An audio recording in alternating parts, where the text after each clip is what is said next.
എൻ്റെ പേര് എലിസബത്ത് ജീന. ഞാൻ കൊച്ചിയിൽ നിന്ന് വരുന്നു. ഇത് എൻ്റെ മകൾ, ഇത് അപ്പച്ചൻ, ഇത് അമ്മച്ചി.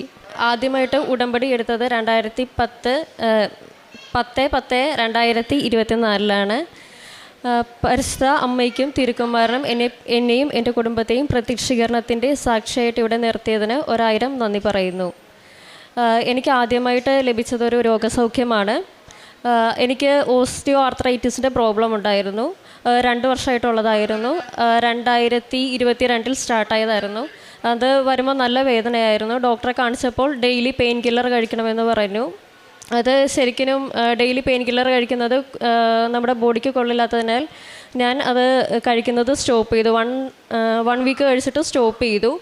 പിന്നെ ഇവിടെ വന്ന് ഉടമ്പടി എടുത്തു. ഉടമ്പടിയിൽ നിയോഗം വെച്ചു. അത് കഴിഞ്ഞ് സന്ധ്യാപ്രാർത്ഥന കഴിഞ്ഞ് കയ്യിലും കഴുത്തിലും ഇത് ഉടമ്പടി തൈലം തേച്ച് പ്രാർത്ഥിച്ചതിൻ്റെ ഫലമായി 2ാമത്തെ ദിവസം തന്നെ എനിക്ക് വേദന മാറുകയും പിന്നീട് എല്ലാ കാര്യങ്ങളും എനിക്ക് ചെയ്യാൻ സാധിക്കുകയും ചെയ്തു. പരിശുദ്ധ അമ്മയ്ക്കും തിരുക്കുമാരനും 1000 നന്ദി പറയുന്നു.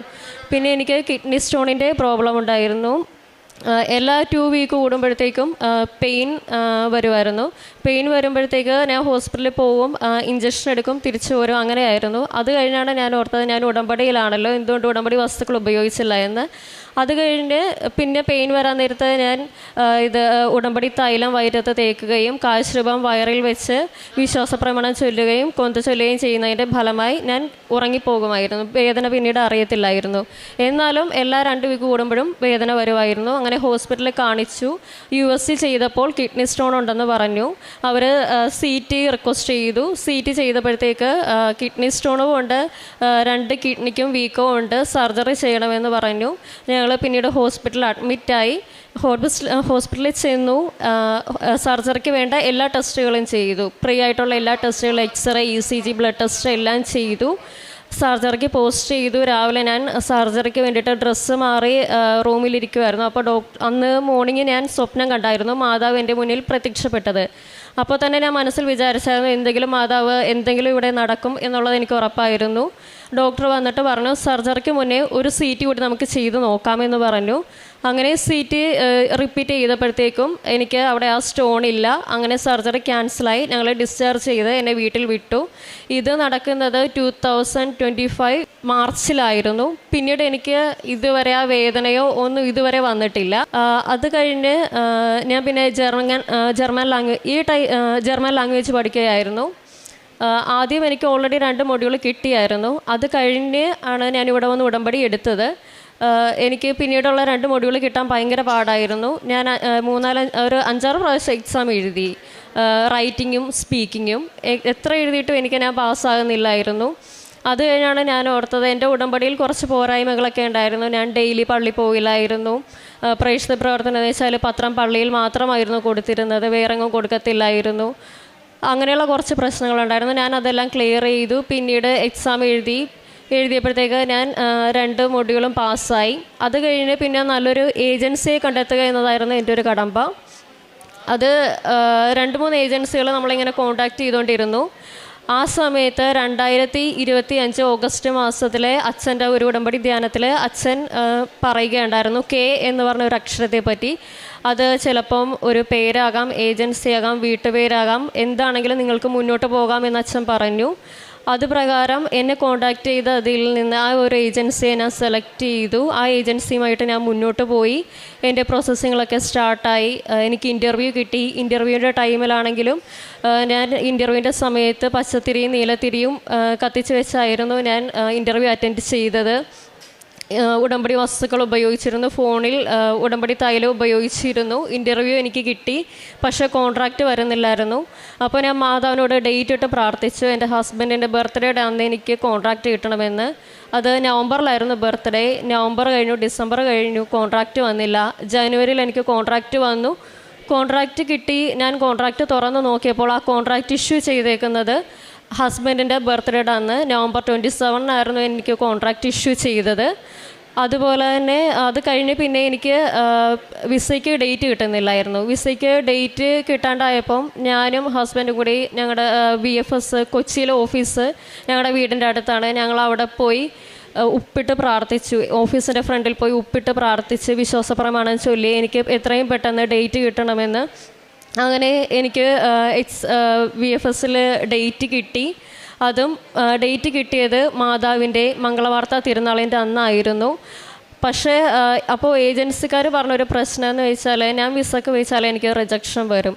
കാരണം എൻ്റെ ജർമ്മൻ ലാംഗ്വേജിൻ്റെ 2 മൊഡ്യൂൾ ഓൾറെഡി എക്സ്പയർ ആയി. 1.5 ഇയേഴ്സ് കഴിഞ്ഞു. അതുകൊണ്ട് വെച്ചാൽ റിജക്ഷൻ ആകും. അപ്പോൾ രണ്ടാമത് ഒന്നുകൂടി എക്സാം എഴുതണമെന്ന് പറഞ്ഞു. അങ്ങനെ ഞാൻ രണ്ടാമത് ഈ മാർച്ചിൽ ഒന്നുകൂടി എക്സാം എഴുതിയായിരുന്നു.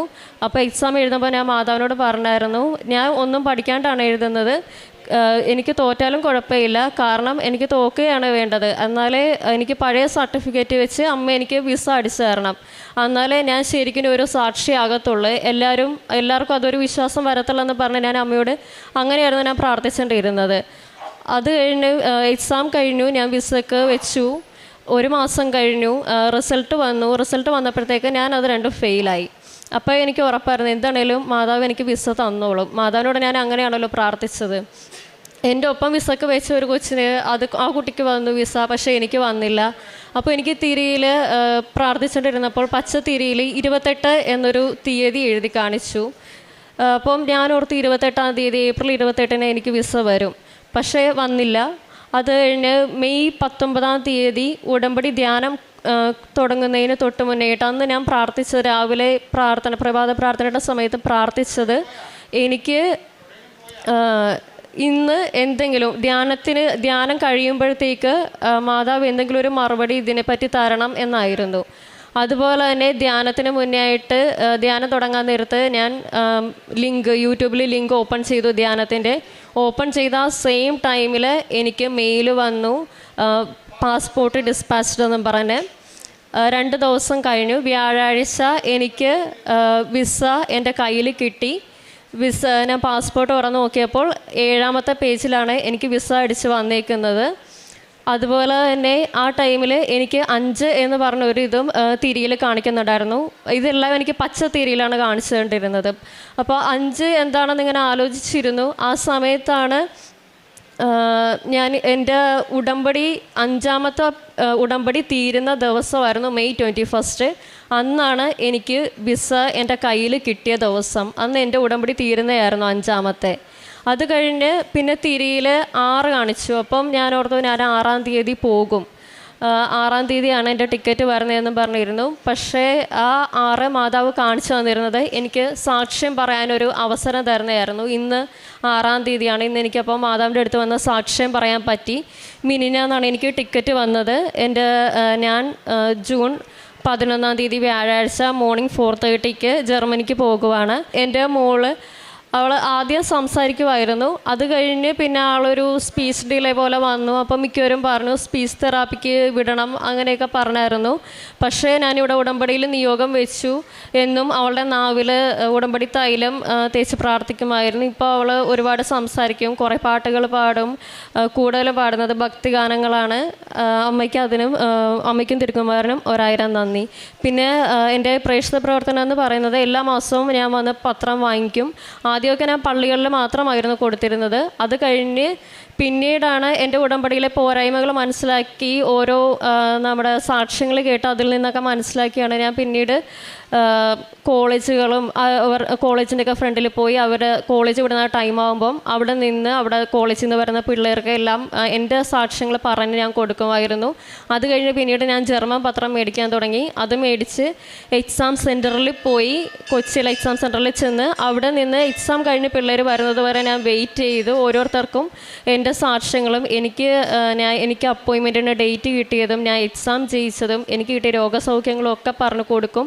അതുപോലെ തന്നെ അതിൽ കുറേ പേർക്ക് കൃപാസനത്തെ പറ്റി അറിയത്തില്ലായിരുന്നു, ദൂരെയുള്ളവരൊക്കെ ഉണ്ട്. അപ്പോൾ ഓൺലൈൻ എങ്ങനെ എടുക്കണമെന്നൊക്കെ ചോദിച്ചു. അവർക്കൊക്കെ ഞാൻ പറഞ്ഞു കൊടുത്തു, പുറകിൽ ലിങ്കൊക്കെ കാണിച്ചു കൊടുത്തു. നിങ്ങൾക്ക് ഇങ്ങനെ ഓൺലൈൻ ഉടമ്പടി എടുക്കാം, നമ്മുടെ പ്രെയർ റിക്വസ്റ്റ് അല്ലെങ്കിൽ ലൈറ്റ് ക്യാൻഡിൽ ഇടാമെന്നൊക്കെ പറഞ്ഞ് എല്ലാം പറഞ്ഞു കൊടുക്കുമായിരുന്നു. പിന്നെ ഞാൻ എൻ്റെ ആത്മീയമായിട്ട് ഞാൻ ഡെയിലി പള്ളിയിൽ പോകും. പിന്നെ 2 ആഴ്ച കൂടുമ്പോൾ കുമ്പസാരിക്കും. ആദ്യം ഉടമ്പടി എടുത്ത ആദ്യ സമയത്ത് ഞാൻ ഡെയിലി പള്ളിയിൽ പോകുമായിരുന്നു. അത് കഴിഞ്ഞ് പിന്നെ എനിക്കൊരു ബ്രേക്ക് വന്നു. അപ്പോഴത്തേക്ക് എൻ്റെ എല്ലാ കാര്യങ്ങളും മൊത്തം സ്ലോ ആകാൻ തുടങ്ങി. പിന്നീട് ഞാൻ രണ്ടാമത് എല്ലാം റീസ്റ്റാർട്ട് ചെയ്തപ്പോഴത്തേക്കുമാണ് മാതാവ് എല്ലാം എനിക്ക് ഫാസ്റ്റാക്കി തന്നത്. എല്ലാ ദിവസവും ഇപ്പോൾ പള്ളിയിൽ പോകും. 2 ആഴ്ച കൂടുമ്പോൾ കുമ്പസാരിക്കും. പിന്നെ റോഡ് സൈഡിലിരിക്കുന്നവർക്ക് ഭക്ഷണങ്ങളൊക്കെ മേടിച്ച് കൊടുക്കാറുണ്ട്. പാവപ്പെട്ട കുഞ്ഞുങ്ങൾക്കൊക്കെ വസ്ത്രം കൊടുക്കാറുണ്ട്. പിന്നെ പണം ആവശ്യമായിട്ടുള്ളവർക്കുള്ള പണം കൊടുക്കാറുണ്ട്. പിന്നെ അനാഥാലയങ്ങളിൽ കുഞ്ഞിൻ്റെ ബർത്ത്ഡേക്കൊക്കെ ഞങ്ങൾ ഭക്ഷണം കൊടുക്കാറുണ്ട്. ഇത്രയുമാണ് എൻ്റെ കാരുണ്യ പ്രവൃത്തികൾ. ഇത്രയും അനുഗ്രഹങ്ങൾ തന്ന പരിശുദ്ധ അമ്മയ്ക്കും തിരുക്കുമാരനും 1000 നന്ദി. സങ്കീർത്തനങ്ങൾ 18:2. അങ്ങാണ് എൻ്റെ രക്ഷാശിലയും കോട്ടയും വിമോചകനും, എൻ്റെ ദൈവവും എനിക്ക് അഭയം തരുന്ന പാറയും, എൻ്റെ പരിചയും രക്ഷാശൃംഗവും അഭയകേന്ദ്രവും. പരിശുദ്ധ മാതാവിൻ്റെ പ്രത്യക്ഷീകരണ സാക്ഷിയായിട്ട് എലിസബത്ത് ജീന കൊച്ചി തൻ്റെ അനുഭവ സാക്ഷി നമുക്ക് മുമ്പിൽ പങ്കുവെക്കുകയായിരുന്നു. ജീവിതത്തിൽ കൊണ്ടു നടന്ന രോഗത്തിൻ്റെതായ ആർത്രൈറ്റിസിൻ്റെയും കിഡ്നി സ്റ്റോണിൻ്റെയൊക്കെ രോഗസൗഖ്യം പരിശുദ്ധ അമ്മയിലൂടെ ഈ മകൾക്ക് പൂർണ്ണമായിട്ട് മാറിക്കിട്ടുകയൊക്കെ ചെയ്തു. പരിശുദ്ധ അമ്മയുടെ സംരക്ഷണ കീഴിലായിരുന്നു ഈ മകളുടെ ജീവിതങ്ങൾ കടന്നുപോയിക്കൊണ്ടിരുന്നത്. അതുപോലെ തന്നെ ജർമ്മനിയിലേക്ക് പോകുവാനുള്ള തീരുമാനങ്ങളാണെങ്കിലും അതോടൊപ്പം തന്നെ അത് കടന്നു പോകേണ്ട കടമ്പകളും അതെല്ലാം കടന്നുപോയത് പരിശുദ്ധ അമ്മയുടെ സംരക്ഷണ കീഴിലായിരുന്നു.